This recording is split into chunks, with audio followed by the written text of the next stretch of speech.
Yeah, violence is an issue right here, and a crime-ridden week in Arkansas's capital city as police investigate multiple shootings and homicides. Good evening, everyone. Thanks for joining us. I'm Kevin Kelly. Little Rock police say 3 people, including a 15-year-old boy, were shot last week. And over the weekend, just as many drive-by shootings. Fox 16's Mitch McCoy live tonight at police headquarters where officials are talking about the issues and, obviously, the concerns. Mitch? Yeah, Kevin, good evening to you. The city's ShotSpotter technology software has been detecting many of these gunshots, alerting police officers to them, including that one where more than a dozen gunshots were fired. We hear it time and time again, the call to stop violence, but it's leaving some wondering, is that message working, and when is enough enough?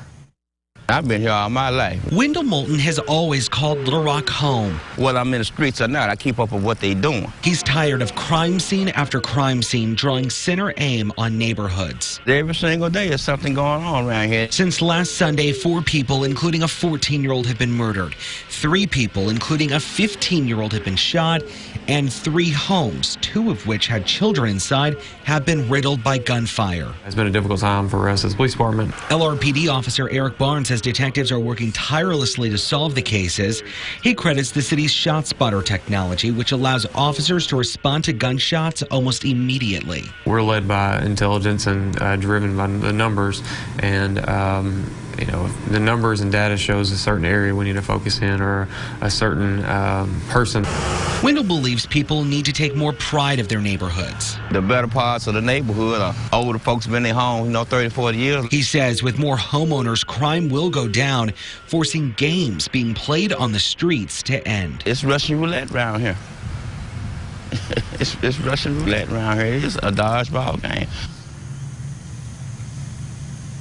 In those 2 homicide cases, one of which was a triple homicide, arrests have been made. And in that case of that 15-year-old teenager being shot, which happened this morning, we're told that he was treated at UAMS and then arrested by police for outstanding warrants. We are told that all of those other shooting victims will survive. Kevin, it's important to note that LRPD says all of these cases are scattered across the city. That's obvious based off of the map and the way that these crimes are playing out.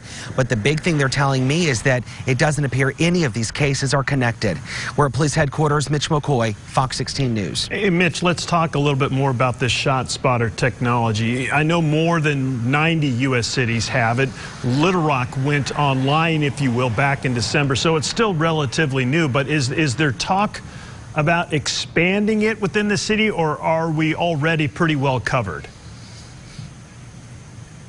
So the way that ShotSpotter came into the city of Little Rock, a big thanks to a grant that the city forked over. The big question, which some of the city leaders will have to figure out later this year, is will they keep that ShotSpotter technology? It is very, very expensive.